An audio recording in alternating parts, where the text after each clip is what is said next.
أعوذ بالله من الشيطان الرجيم بسم الله الرحمن الرحيم قال الله تبارك وتعالى في القرآن العظيم بسم الله الرحمن الرحيم يا أيها الذين آمنوا لا تأكلوا الربا أضعافا مضاعفة واتقوا الله لعلكم تفلحون. میرے عزیز ساتھیوں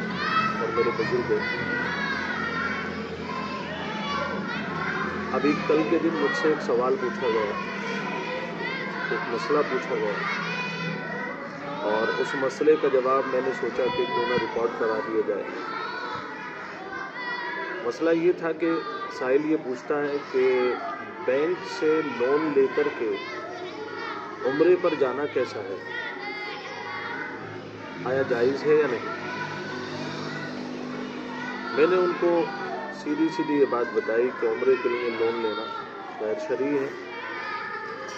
اس سے اعتراض کیا گیا، لیکن ان صاحب نے پھر مجھے ایک دارالعلوم کا سوال اور جواب جو نیٹ پر ہوتے ہیں وہ مجھے بھیجا، اور جس کے اندر یہ لکھا ہوا تھا جواب میں کہ والد صاحب نے اگر تجارت کی خاطر کوئی لون لیا ہے تو وہ لون اور اس کے جو پرانی رقم ہے اس کے اندر وہ پیسہ مل جائے تو وہ ناجائز نہیں ہوتا ہے۔ ہاں یہ ضرور ہے کہ لون کا لینا حرام ہے، لون کی قسط ادا کرنا حرام ہے، مطلب سود کی قسط ادا کرنا حرام ہے، تو سود کا معاملہ تو حرام قرار دیا، لیکن ساتھ میں وہ جو پیسہ بینک سے انہوں نے لیا ہے تو چونکہ اس میں کوئی مضائقہ نہیں ہے، اس میں کوئی سود کی آمیزش نہیں ہے، اس لیے وہ درست ہے، اور اس سے عمرہ کیا جائے یا کوئی اور حلال کام کیا جائے اس سے سب درست ہے۔ یہ مفہوم تھا اس جگہ۔ میں جو بتانا چاہتا ہوں وہ یہ، سائل نے جو سوال کیا اور جو جواب میں انہوں نے مجھے دارالعلوم کا استفتاء اور فتویٰ بھیجا، دونوں میں فرق ہے۔ دو چیزوں کو الگ الگ کیجیے۔ پہلی بات تو یہ ہے کہ قصداً ایک آدمی ایک عمرہ کرنے کے لیے جانا چاہتا ہے، اس کے پاس پیسہ نہیں ہے، اور وہ یہ چاہتا ہے کہ میں بینک سے لون لے کر کے اور عمرے پر جاؤں، یہ ایک الگ بات ہے۔ دوسری بات یہ ہے، ایک آدمی ہے جو تجارت کرتا ہے اور اس نے غفلت میں آ کر یا مجبوری میں آ کر ایک لون لے لیا بینک سے اپنے کاروبار کے لیے۔ اب وہ جو لون لیا ہے اصل پیسے میں اس کا وہ پیسہ بھی مل گیا جو بینک سے آیا ہے، اب دوران تجارت جو فائدہ ہوا یا جو اس کے پاس پیسہ ہے اس کے ذریعے سے اس کے دل میں آیا کہ میں عمرہ کرنے کے لیے چلا جاؤں، تو کیا اس شخص کے لیے جس نے تجارت کے لیے لون لیا تھا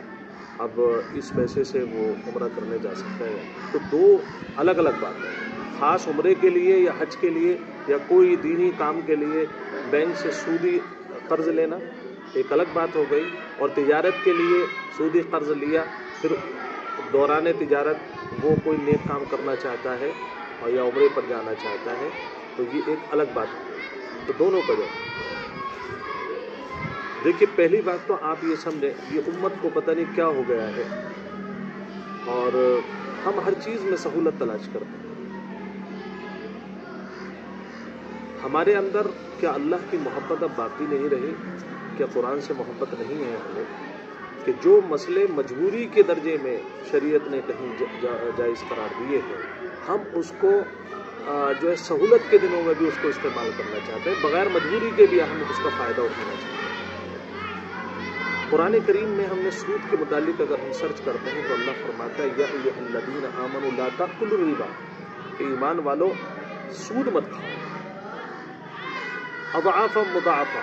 دوگنا در دوگنا، واتقوا اللہ، اور سنو سود کے معاملہ کرنے سے پہلے اللہ کا خوف اور اللہ کا تقویٰ تمہارے دل میں ہونا چاہیے۔ ایک مرتبہ سوچ لینا کہ تم سود لے رہے ہو، تمہارا مقابلہ اور تمہارا سامنا ایک دن اللہ سے ہونے والا ہے، اس وقت تم اللہ سے کو کیا منہ دکھاؤ گے؟ لعلکم تفلحون، اللہ سے ڈرو تاکہ تم لوگ کامیاب ہو جاؤ۔ مطلب یہ ہے کہ سود کے لینے اور دینے کے وقت میں آپ کو اللہ کو سامنے رکھنا ہے، اگر سامنے رکھیں گے اور سودی کاروبار سے بچیں گے تو ابھی تمہیں کامیابی ملے گی، سود کے ساتھ تمہیں کامیابی نہیں مل سکتی۔ یعنی اللہ ناراضگی کا اظہار فرما رہا ہے، غصہ ہے ان لوگوں پر جو سود کا کام کرتے ہیں۔ اب ہم حدیث میں تلاش کرتے ہیں، حدیث میں تو بہت سخت الفاظ ہیں. اللہ کے نبی صلی اللہ علیہ وسلم کی ایک حدیث حضرت جابر رضی اللہ تعالیٰ عنہ نقل کرتے ہیں، لعن رسول اللہ صلی اللہ علیہ وسلم علی آکل الربا وموکلہ، لعن رسول اللہ صلی اللہ علیہ وسلم آکل الربا وموکلہ وکاتبہ وشاہدیہ. اللہ کے نبی کی لعنت ہے ان لوگوں پر، ان 4 قسم کے لوگ خاص طور پر. نمبر 1 سود کا کھانے والا، نمبر 2 جو سود لینے والا، نمبر 2 سود جو دے رہا ہے وہ موکلہ، نمبر 3 جو سود کے کاروبار کو بحیثیت ورکر کے مینیجر کے لکھ رہا ہے، نمبر 3 وہ لوگ جو بینک سے قرض لینے کے لیے، ظاہر سی بات ہے بینک سے اگر آپ قرضہ لیں گے تو ڈائریکٹ آپ کے کھاتے پر وہ قرضہ نہیں دیتی ہے، وہ کسی کو گواہ بنانا چاہتی ہے تاکہ وہ جو اس کے بینک میں ایک آدمی جس کا کھاتا ہو، پھر وہ ضمانت لے تب جا کر کے وہ دوسرے آدمی کا لون سینکشن کرتی ہے یا لون پاس کرتی ہے. اللہ کے نبی صلی اللہ علیہ وسلم فرمایا کہ اگر تم نے کسی کے سودی کاروبار پر ضمانت بھی لے لی تب بھی اللہ کے نبی کی لعنت ہے. یہ کوئی معمولی مسئلہ نہیں ہے کہ آپ اس کو اتنے ہلکے میں لے لیں کہ صاحب میں جو ہے بائک خریدنے جا رہا ہوں، کیا میں سود لے سکتا ہوں یا نہیں لے سکتا ہوں؟ تمہارے پاس حیثیت ہے سائیکل کی، سائیکل پر چلو نا. اور اگر آپ کے پاس نئی موٹر سائیکل کی حیثیت نہیں ہے تو آپ پرانی موٹر سائیکل خرید لیجیے. اب آپ کو چڑھنا بھی نہیں موٹر سائیکل پر ہے، پرانی چاہتے بھی نہیں ہیں. ایسے ہی یہاں پر یہ مسئلہ ہے کہ ایک بات سمجھیں کہ جس چیز کو اللہ نفرت کر رہا ہے، اللہ کے نبی نفرت کر رہے ہیں، اللہ کے بندے تم بھی نفرت کرو. اللہ یہ کہ کوئی مجبوری والی بات ہے تو آپ اس مجبوری کو آپ لکھیں، اس کے بعد سمجھ میں آئے گا کہ آپ کو جواب کیا دیا جائے. تو آپ ان تمام لعنتوں کو سامنے رکھ کر کے اب آپ عمرہ کرنے کے لیے جا رہے ہیں، آپ کے پاس پیسہ نہیں، آپ نے کہا لون ہم اپلائی کر دیتے ہیں، لون آپ کو مل گیا. یہ تو مسئلہ ایسا ہی ہو گیا جیسے کہ آپ اگر بندوں میں مثال دی جائے کہ کسی کے آپ چھرا گھونپ دیں پیٹ میں اور اس کے بعد سہلانا شروع کر دیں کہ آپ کو تکلیف تو نہیں ہوئی. تکلیف کی بات ہے بس آپ نے تو پہلے ہی اس کے چھنا گھونپ دیا، اسے تڑپا دیا آپ نے. ایسے ہی اللہ تبارک و تعالیٰ کو پہلے آپ نے لون لے کر کے سود کا کاروبار، سود کا کام کر کے یا سودی رقم لے کر کے پہلے اللہ کو غضبناک کر دیا، اللہ کے نبی کو آپ نے مایوس کر دیا، اور اس کے بعد آپ کہہ رہے ہیں کہ میں عمرے پر چلا جاؤں. یہ تو لاجک نہیں ہے. یہ تو بیوقوف آدمی ہی ہوگا جو پہلے اللہ کو ناراض کر کے پھر عمرہ کرنے کے لیے، اللہ کو راضی کرنے کے لیے جائے گا. دوسری بات یہ ہے کہ اگر کاروبار کے لیے آدمی نے جو ہے سود پر قرضہ لیا ہے، کیونکہ الاشباء میں ایک قاعدہ لکھا ہوا ہے کہ اگر کوئی شخص بہت محتاج ہے کہ بس اس کے جان پر آ پڑی ہے، عزت اور آبرو پر آ پڑی ہے، تو اس میں ہے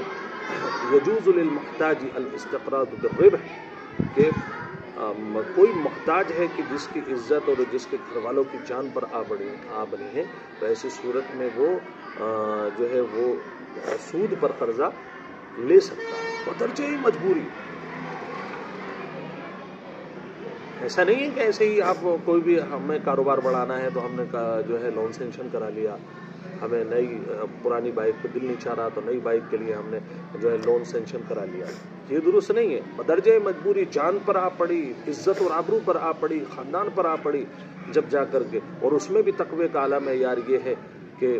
اللہ کو ناراض نہ کرے، اپنا کاروبار تباہ ہو رہا ہے تو ہونے دے. لیکن اگر اتنا اعلیٰ درجے کا تقوی نہیں ہے تو مجبوری میں یہ کام، اور وہ مجبوری آپ کو اپنے محلے کے، اپنے شہر کے مفتی صاحب کو لکھ کر دینی پڑے گی. ایسا نہیں ہے جس کو آپ مجبوری سمجھ رہے ہیں وہ مجبوری ہی ہو، محتاجگی ہی ہو. وہ شریعت کی نظر میں آپ کے جو شہر کے مفتی صاحب ہیں وہ آپ کی مجبوری کو سمجھیں گے، اس کے بعد بتائیں گے یہ شرعی مجبوری ہے بھی یا نہیں ہے. تو بھائی پہلی بات تو یہ ہے کہ سود کا کوئی بھی لین دین کرنا حرام ہے. خاص عمرے کے لیے، حج کے لیے آپ کا دل تڑپ رہا ہے اور آپ لون لے کر کے جائیں، یہ درست نہیں ہے. ہاں اگر کسی آدمی نے غفلت میں اپنے کاروبار بڑھانے کے لیے لے لیا ہے سود کا قرض، تو وہ اس نے گناہ کیا، حرام کام کیا اپنے کاروبار کو بڑھانے کے لیے. لیکن اب اگر وہ رقم اس کے پاس بینک نے بھیج دی ہے تو یہ رقم، چونکہ اس میں کوئی سود کی رقم ملی ہوئی نہیں ہے، یہ تو بینک کے پاس سے یا سامنے والے کے پاس سے آپ کے پاس آ گئی. حرام جو عمل ہے وہ یہ ہے کہ آپ اس کے بعد جو سود دیں گے، یہ عمل حرام ہے، وہ پیسہ حرام ہے.